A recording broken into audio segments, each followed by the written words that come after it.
Hello, I'm Chrissy Munda. Welcome to DW News Africa. It's good to have your company. The European Union has said it will defend the International Criminal Court against attempts to undermine it. The EU is the latest institution to stand behind the court after Washington sanctioned top officials in The Hague.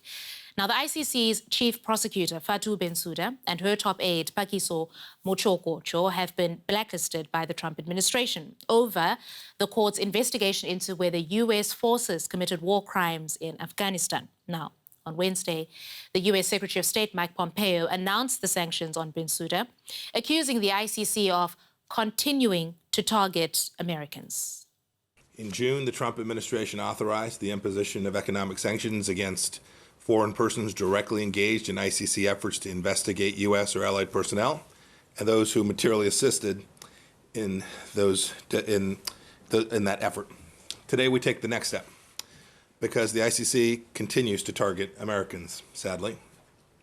Pursuant to Executive Order 13928, the United States will designate ICC prosecutor Fatou Bensouda and the ICC's head of jurisdiction complementarian cooperation division, Pakiso Mochokocho, for having material assisted prosecutor Bensouda. Individuals and entities that continue to materially support those individuals risk exposure to sanctions as well. Additionally, State Department has restricted the issuance of visas for certain individuals involved in the ICC's efforts to investigate U.S. personnel. Okay, for more on this, DW's Tomi Oladipo joins me at the big table. Tomi, good to see you. So tell us a little bit more about the sanctions that Fatou Bensouda and her top aide are under. Well, the US is not signatory to the ICC, so it can't withdraw in protest when something happens. The ICC has no assets that the US can freeze. So what does it do? It targets individuals from the ICC, right, like Fatou Bensouda. Now, these sanctions put her and her colleague under a list of specially designated nationals and blocked persons. And this list includes members of Al-Qaeda and ISIS, drug dealers. You know, that's the kind of company that she's considered under. Now, if you're a terrorist hiding somewhere, that's different when you're under this list. But if you're somebody who's going around in the streets, traveling, trying to conduct business like Fatou would be doing, then you're locked off. And this essentially cuts her off from any US business that operates.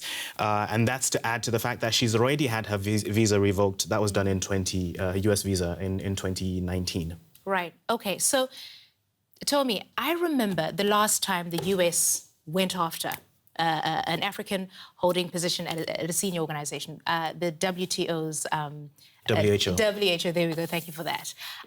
You know, he was under attack. And we saw virtually every president on the African continent jump out to his defense. This looks like a similar thing to me, right? You have this African woman under attack, essentially, for the work that she's doing.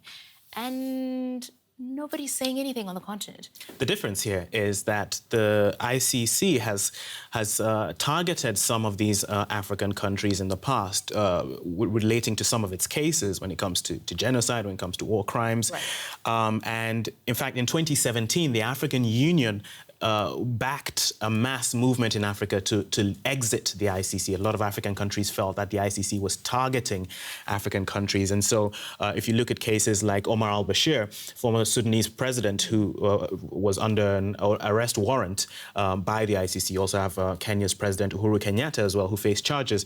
Those are just some of the examples that African countries felt were unfair. Okay, let's talk about Fatou Bensouda. As we mentioned, she is the ICC's top prosecutor. Let's talk a little bit about her tenure at the court. Well, Fatou Bensouda is the second ICC prosecutor. She followed Luis Moreno Ocampo, who's an Argentinian. And under his tenure, there were about 12 investigations that were run, 10 of which focused on Africa. And so when Fatou Bensouda came into office, a lot of African countries felt, well, this is a way forward now. Maybe at least the ICC felt this would be a way of appeasing the Africans. Okay. And Fatou Bensouda did go after other countries, cases in other countries apart from Africa. So she is actually nearing the end of her tenure. She should finish her tenure next June. But it's come at a time where, I mean, she has been looking she has raised her profile to a point, but I think think with all these cases, the African attitude towards the ICC, the US, which of course is the major player in the world, also opposing the ICC, I think that tarnishes the achievements that Fatou Bensouda has made.